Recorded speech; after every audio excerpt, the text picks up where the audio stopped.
Jason from Optitech USA, and in this video I'm going to explain how to calibrate your new blade you just put in your National Optronics 70 edger. So in the previous video we put a new blade in. So now what we're going to do is we need to calibrate this new blade to make sure everything's on size. It's pretty important that you do this. Some people don't do it and they just adjust their offsets, but I'd rather leave my offsets at 0 and just make sure every blade is calibrated the way it's supposed to. Now when I calibrate my blades, I like to use, I use these, they're Gentex calibration blanks. These can be purchased from your local lab sometimes, or they can be purchased through us. So if your local lab can't get these, go ahead and give us a call and we'll get you some. So basically what I do is I block up a few of these, and I like to try to get my blocks to be in the center of every blank. So the first thing I'm going to do is I'm going to go ahead and go to setup, and I'm going to go to calibration, and then I'm going to go to size bevel, which is right here, which is number 2 on my button. It's going to want the password. The default password for National Optronics is 082379, and again we have to hit size bevel again, and at this screen it's going to say the blade count has not been reset to 0. Do you wish to calibrate just the cutter blade? Now this is very important because you always want to hit yes. If you accidentally hit no, you'll notice up here under cutter calibration that says blade. If you hit no, that's going to change the body. That's bad. You don't want to calibrate the body. That should only be done by a tech, myself or somebody from National Optronics. So I'm going to go ahead and just do the blade. So if you would have hit yes to reset your count to 0, it would automatically be at blade. So once I get it to blade, basically the first step of the process is to get our bevel straight. If your bevel isn't straight, then your size isn't going to be right. So the first thing we're going to do is check the bevel. So what I like to do, instead of using one of these every cut, I like to I like to save them and make them last a little bit longer.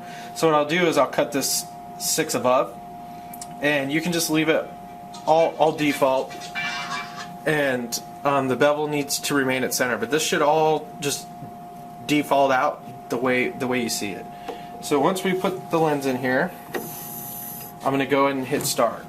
And after this cuts, we're going to go ahead and just check to make sure the bevel is centered.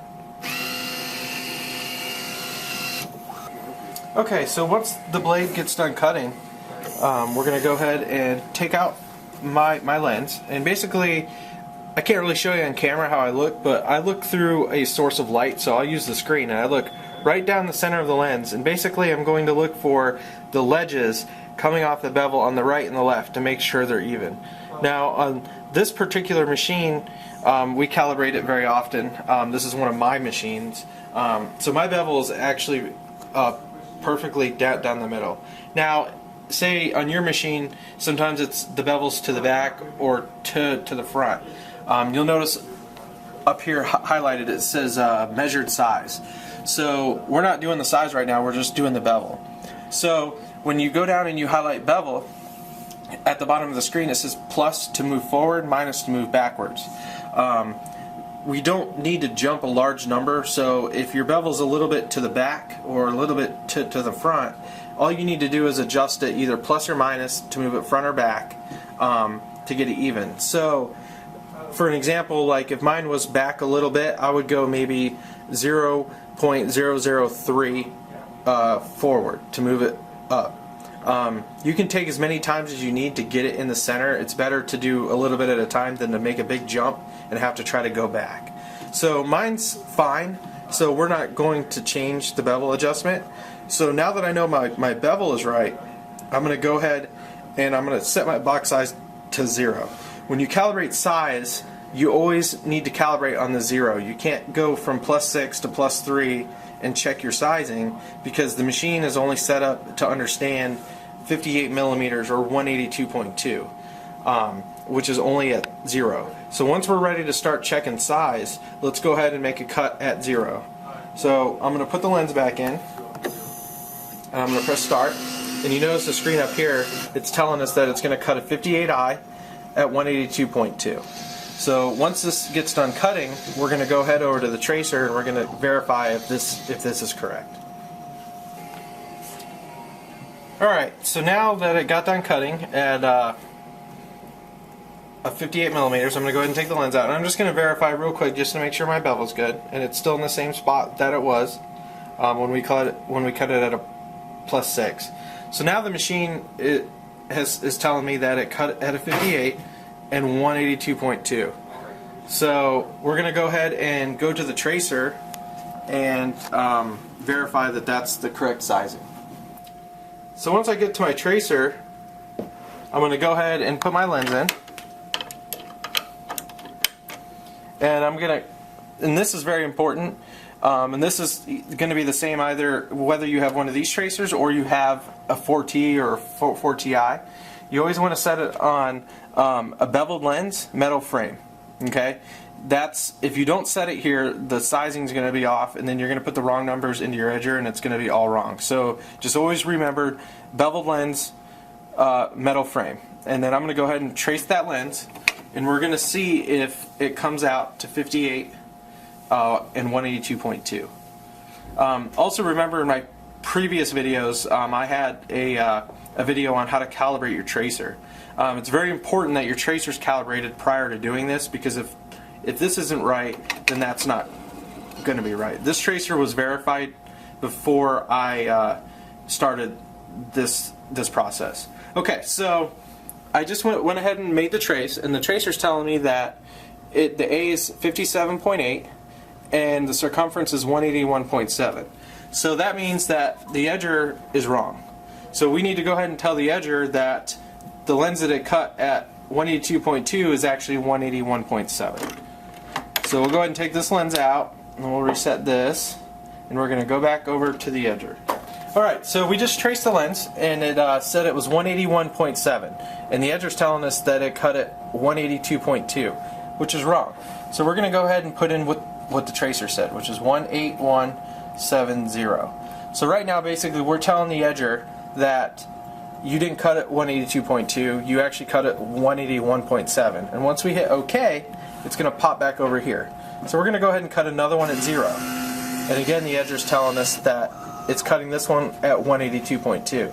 But based on the measurements that we put on with the prior cut, it's going to do the calculations inside the software and make slight adjustments to the size. So after this cut, we'll go ahead and trace again and verify if it is at 182.2. Alright, so now that the edger cut this lens again, I'm just going to look down here and verify that the bevel's the same, which it is. Everything looks good. Now I'm going to come back here to the tracer and just verify the size again. Now again, on your beveled lenses, again, metal frame, beveled lens, and we're going to go ahead and trace.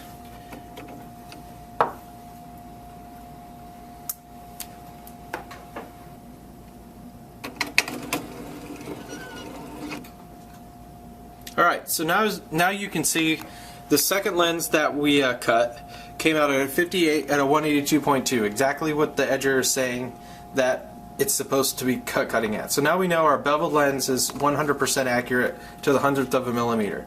So basically at this point, if your tracer is calibrated every day to 182.2, you know your sizing is always going to be right. Basically you're not even going to have to adjust the sizing on any of your cuts. It should be the perfect size every time. So now that we finished the bevel, we need to do the same exact process for the rimless.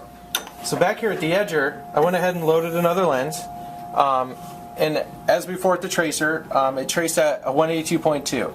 So it's perfect. So we're not going to make any adjustments here. We're not going to change this number. We're just going to hit OK. Once we hit OK, it's going to bring us back over here. So now we're going to change this to rimless. Basically, they're your only two options. So you have to calibrate the metal frames and you have to calibrate the rimless. Plastic and metal frames are both calibrated under metal, so there isn't a separate one for Xyle or plastic frames. So once we get done with the metal and we're at 182.2, we're going to go ahead and do the rimless. Now the rimless we're just going to cut at 0 because there's no bevel, so we don't need to move any bevels around or anything. Only thing we need to worry about here is size. So I'm going to go ahead and hit start, and as you see, the edger's telling us it's going to cut a 58 millimeter 182.2 round circle in a rimless lens. And once this gets done cutting, again, we're going to go back to the tracer, and we're going to verify the size. Alright, so now the edger just got done cutting our rimless lens, and as you can see, there's no bevel on this lens, it's completely flat. So now we're going to go over to the tracer and verify if it cut a 58 182.2. Alright, so now that I'm over in the tracer, I'm going to go ahead and load the lens in. And again, we cut a rimless pattern and a rimless. This is very important. Again, on your settings on your tracer, you need to make sure you're set on rimless, and then the style is a rimless lens. So we're going to go ahead and trace it. And what we're looking for here is 58 182.2. Great. So we went ahead and we just traced this lens, and as you can see, it traced out at 58 182.2, which means the edger was exactly on the first time, which is common. If you get the bevel right, usually the rimless isn't really far behind. So now that we've verified that the size exact, we're going to go ahead back over here to the edger, and again on the screen you're going to see where it says 58 millimeters, which means it was already, and on the tracer we verified that it actually cut it at 58 182.2. So we're just going to go ahead and hit OK. So this is an important step here. So once you go ahead and you get them both calibrated to the right size, we're going to hit this button here, which is the door button, which exits you back out to the next screen. Once I hit this button, it's going to pull you into the calibration screen. And down here, it's going to say job. You want to hit that job button, and what that does is that saves all your values that you just changed. And now we're back out in the home screen, and from this point on, you can run just like a normal day. You can start cutting jobs, and everything's going to come out good. All right, thanks.